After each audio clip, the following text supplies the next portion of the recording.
তবে তুমি তো কখনো ঝুমুরকে নিয়ে ভাবনি, আর এখন এখন ঝুমুরের মতো একটা মেয়েকে নিয়ে তোমার ভাবতে হচ্ছে। ঝুমুর তোমার জন্য পারফেক্ট না। ঝুমুরের মতো একটা মেয়ে হবে তোমার বেটার হাফ। ছি ছি ছি, তোমার রুচি কবে থেকে এত নিচে নেমে গেল? মফস্বরে ঘাড় গুজে থাকা একটা মেয়েকে নিয়ে তুমি ভাবছো? আমি কাউকে নিয়ে ভাবছি না। ইনফ্যাক্ট আমি তো এখন বিয়ের কথাই ভাবিনি। বাবা আমাকে যে কথা বলেছে আমি তোমাকে জাস্ট সে কথাই জানিয়েছি। আমি আমার সিদ্ধান্ত না, আমি বাবার সিদ্ধান্ত তোমাকে জানিয়েছি। আর কাল যদি আঙ্কেল বলে যে এই মেয়েকে না আরেকটা মেয়েকে তোমার বিয়ে করতে হবে, তাহলে তুমি তাই করবে? আর আমার আমার কি হবে? নাবিলা, তুমি আমার খুব ভালো বন্ধু, এর চেয়ে আমি বেশি কিছু ভাবিনি। আর তুমি যদি কিছু ভেবে থাকো তাহলে আগে কেন বলোনি? ফারহান, আমি তোমাকে আমার সবকিছু বলি, সব কথা বলি, সবসময় বলিওছি। আমার কখন মন খারাপ, আমার কিসে খুশি, আমার স্বপ্ন, আমার আশা, আমার সবকিছু। কিন্তু কিন্তু কিছু কথা থাকে, কিছু কথা থাকে ফারহান, যে কথাগুলো মেয়েরা আগে থেকে বলতে পারে না। সে কথাগুলো বলতে তাদের কোথায় যেন আটকে যায়। আর তাছাড়া মা খালা তো সেই ছেলেবেলা থেকে আমাদের বিয়ে ঠিক করে রেখেছে। আর আমি তো জানি এই কথাটা তুমিও জানো।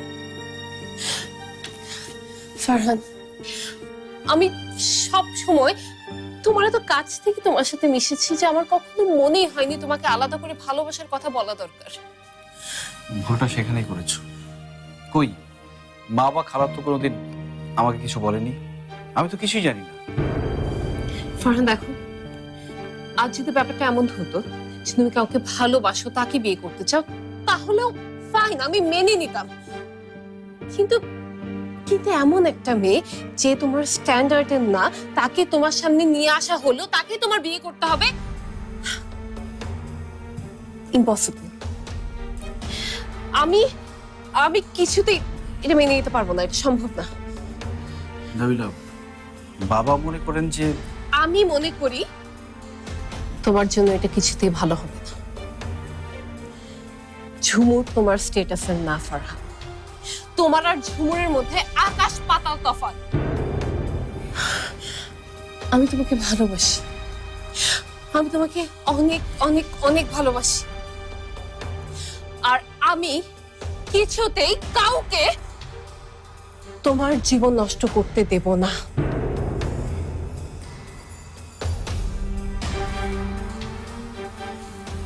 আমি এখন যাই। দাঁড়াও,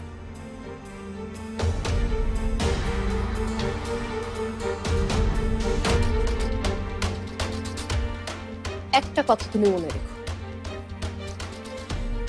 ঝুমুরের সাথে আমি কখনো তোমার বিয়ে হতে দেব না।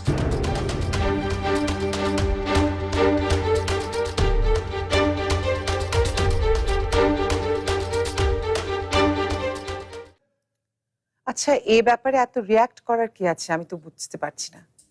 কি বলছো মা? রিয়াক্ট করবো না? নাবিলা আপ্পি ফোন দিয়ে আমাকে সব বলেছে। তোমরা নাকি কোন গ্রামের মেয়ের সাথে ভাইয়ার বিয়ে দিচ্ছ। আমরা না, তোর বাবার সিদ্ধান্ত এটা। তাতে কি হয়েছে? বাবাকে সিদ্ধান্তটা পাল্টাতে বলো। তোমাদের মুখে তো ছোটবেলা থেকে শুনে আসছি যে ভাইয়া আর নাবিলা আপ্পির বিয়ে হবে, কিন্তু আজ এসব দেখে শুনিয়ে তুমি কেন চুপ করে আছো? আর ভাইয়া ভাইয়া কেন কিছু বলছে না? নাকি আমি ভাইয়ার সাথে কথা বলবো?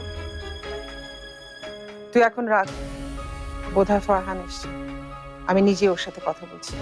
ওকে ওকে, আমি রাখছি, কিন্তু আর যাই করো এই বিয়েটা তোমরা হতে দিও।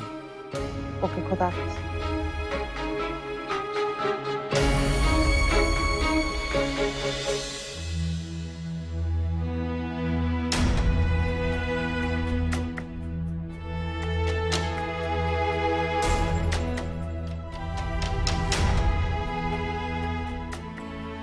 ফারহান, বাহ, ক- এসো, তোমার কাছে যাব ভাবছিলাম। কেন রে, কি হয়েছে?